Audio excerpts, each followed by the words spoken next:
40% of Americans don't have $1,000. And so when inflation goes up, we're going to wipe out 50% of the U.S. population. Now, the good thing about a bubble is when they burst, everything goes on sale. Los precios en Estados Unidos están alcanzando límites insospechados, tanto así que la Casa Blanca tuvo que confesar oficialmente que se le está saliendo de control y enfrentan una inflación extraordinariamente alta, palabras textuales. Y para el mercado de los bienes raíces, uno de mis activos favoritos para invertir, esto significa que adquirir la vivienda se hace cada vez más difícil, si no imposible. Por eso vemos en las noticias a muchos inversionistas y economistas anunciando una inminente crisis inmobiliaria cuando estalle la burbuja al subir las tasas de interés y llegar al límite el poder adquisitivo de las personas. Pero no son solo los precios de las casas que están subiendo, sino también los alquileres que ponen a millones de personas en peligro de quedarse sin un techo para vivir. Lo que es especialmente preocupante cuando vemos en las noticias que grandes inversionistas y fondos de inversión se están apropiando de barrios enteros, presionando todavía más los precios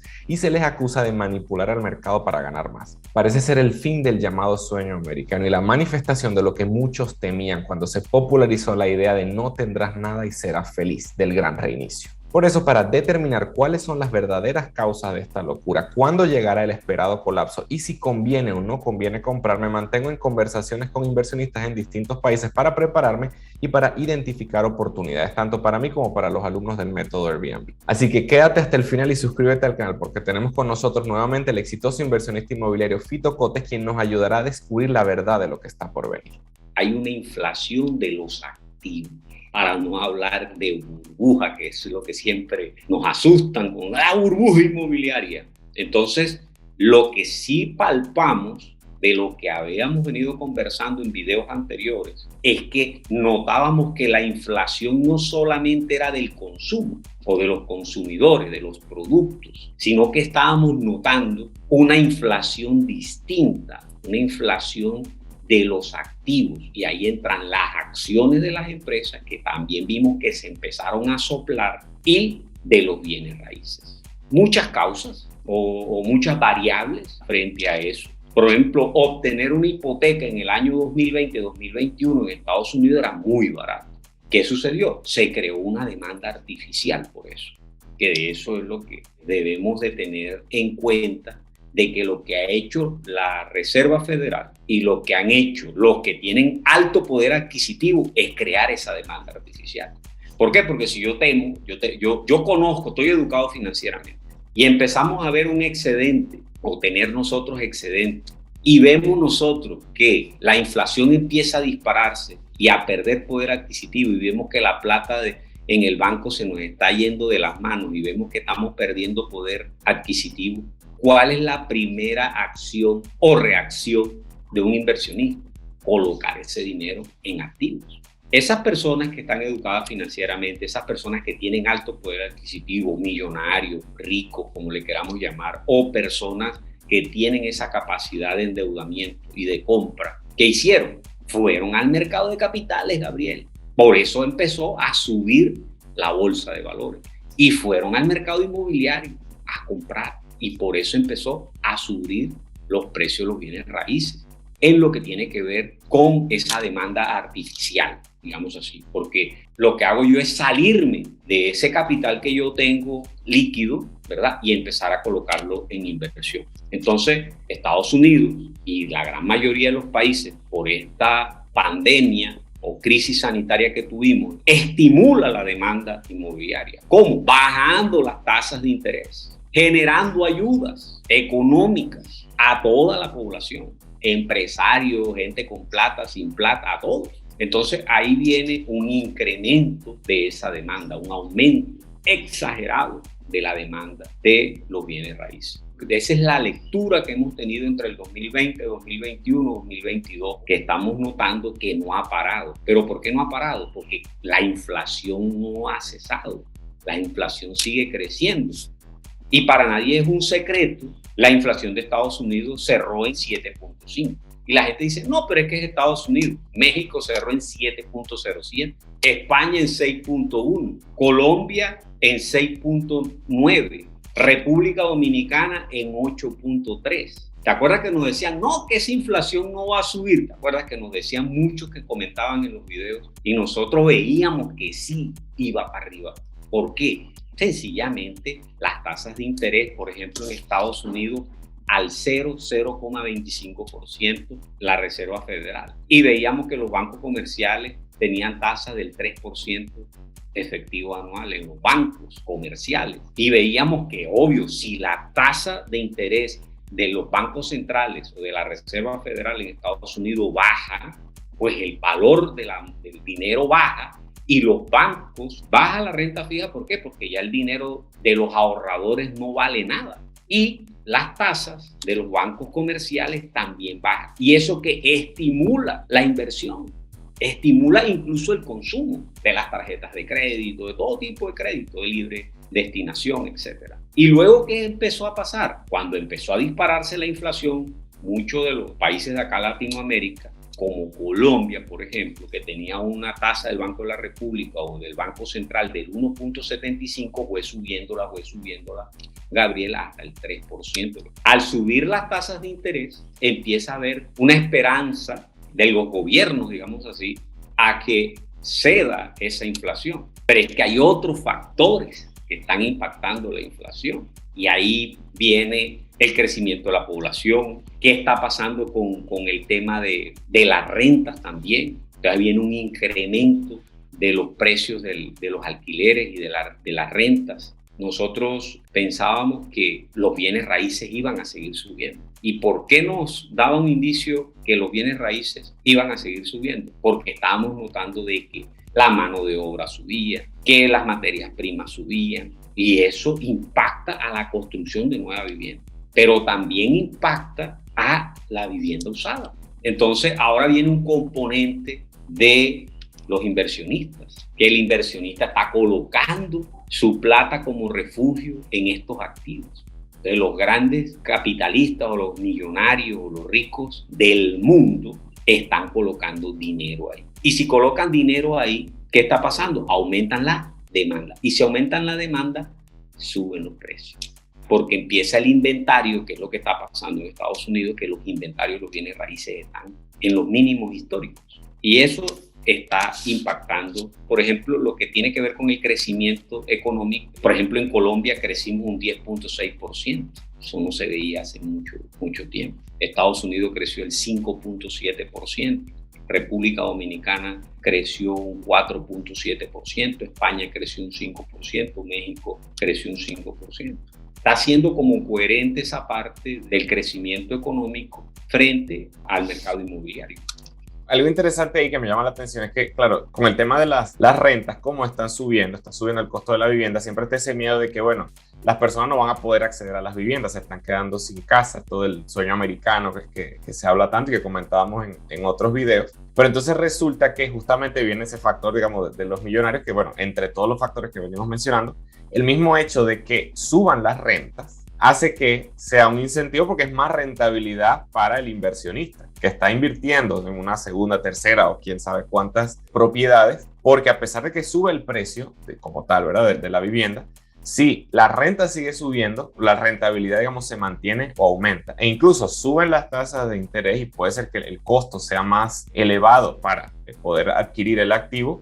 Pero de todas formas, si la renta sigue subiendo, sigue siendo rentable y entonces se mantiene esa demanda, ¿no? Que eso es un hecho interesante a tomar en cuenta también. Claro, es que mira ese análisis que tú estás diciendo. Para mí, el aumento de la renta también tiene que ver, o sea, me da a mí una certeza que el capital de la compra de vivienda lo están haciendo los inversionistas, no como al principio de que lo hacían para vivir. O sea, ya el inversionista se metió en empezar a aumentar su portafolio en lo que tiene que ver con bienes raíces. De pronto, los grandes millonarios estaban más metidos en lo que tiene que ver con empresas y la compra de acciones de empresas, que me parece que también ahora en estos momentos es un excelente momento de invertir en acciones. Ahora es el mejor momento de invertir en acciones. ¿Qué sucede? El estadounidense promedio que se gana un sueldo, que tiene un ingreso o trabaja la pareja, él está pagando aproximadamente entre un 50 y un 75% de su ingreso de alguno de los dos para el pago de la hipoteca o para el pago del arriendo, o sea, por lo menos el gasto de vivienda.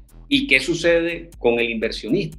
El inversionista es un porcentaje muy pequeño, Gabriel, del total de sus ingresos. ahí viene un tema importante. Nosotros, por ejemplo, en GIN Financiero, y yo personalmente recomiendo que el gasto de vivienda debe ser entre un 25 y 30% máximo del ingreso total. Entonces, ¿qué pasa? Al aumentar las tasas de interés del Banco Central, el pago de la cuota de la hipoteca, ¿qué va a pasar? Va a subir. ¿Y qué va a pasar? El porcentaje que yo de mis ingresos destinarlo hacia la vivienda va a subir. Y si ya estamos hablando de un 50 y 75%, y eso empieza a subir un poco más, entonces ya va a haber la gran dificultad financiera para poder yo sostener esa hipoteca. El aumento de los alquileres se está viendo presionado porque personas con alto poder adquisitivo están adquiriendo esas viviendas para alquilarlas. Como su capacidad es alta, él establece su rentabilidad. Él dice, no, yo voy a alquilar esta casa que me genere un 10% efectivo anual o un 12% efectivo anual. Tiene que ser superior a la inflación, y si la inflación está en el 7.5, yo no puedo alquilar mi casa con un ROI del 7.5. Tiene que ser mayor. Si la renta fija empieza a subir, va a haber un estímulo también ahí en la renta fija. Fíjate que nosotros estamos viendo, por ejemplo, en los países latinos, que está migrando el capital, está saliendo el capital, porque ya empiezan estos bancos a querer también atraer ese capital a través de renta fija. La renta fija va a subir. Entonces, ahí viene un tema tremendo que es, bueno, o alquilo o compro en estos momentos, ¿cierto? O sea, ¿qué hago? Si los alquileres están por las nubes, pero también los bienes raíces están por las nubes, pero haciendo un análisis, sacando los números, nos estamos dando cuenta que muchas veces con el canon de arriendo logro pagar, que ese es el sueño de todo inversionista, lograr pagar todos sus gastos con el canon de arriendo, que le den los números. Entonces, yo lo que siento es que hay un estímulo grandísimo para el inversionista y él está colocando su capital y protegiendo su capital en los bienes raíces. Ahí viene como esa pregunta, dice, bueno, compro o alquilo, ahí toca hacer los números, ¿no? Para un inversionista, al final, eso va a depender de los números. Si compro o no compro, bueno, sí, siempre y cuando los números te den, digamos, positivos, sea la rentabilidad que tú persigues, pues es un momento de comprar. No importa si, no, que está caro, que está barato, si va a subir el precio, va a bajar el precio. Aquí estamos pensando, como siempre hablamos, ¿verdad?, de flujo de efectivo, flujo de caja, que es lo que nos interesa como inversionistas, ¿no? Sí, y mira que por eso son como dos mentalidades. Una cosa es como consumidor, o sea, yo compro mi vivienda para vivir, o mi casa, mi segunda casa de descanso, pero la uso para mí. Y el otro es la mentalidad de inversionista, que la mentalidad de inversionista es totalmente distinta, porque acá yo estoy cubriendo una necesidad personal, de que yo quiero tener mi comodidad, tener mi casa propia, no pagar arriendo. Pero acá el inversionista es yo, ¿cómo hago de que mi capital rente por encima de la inflación? Eso es lo que piensa un inversionista enseguida.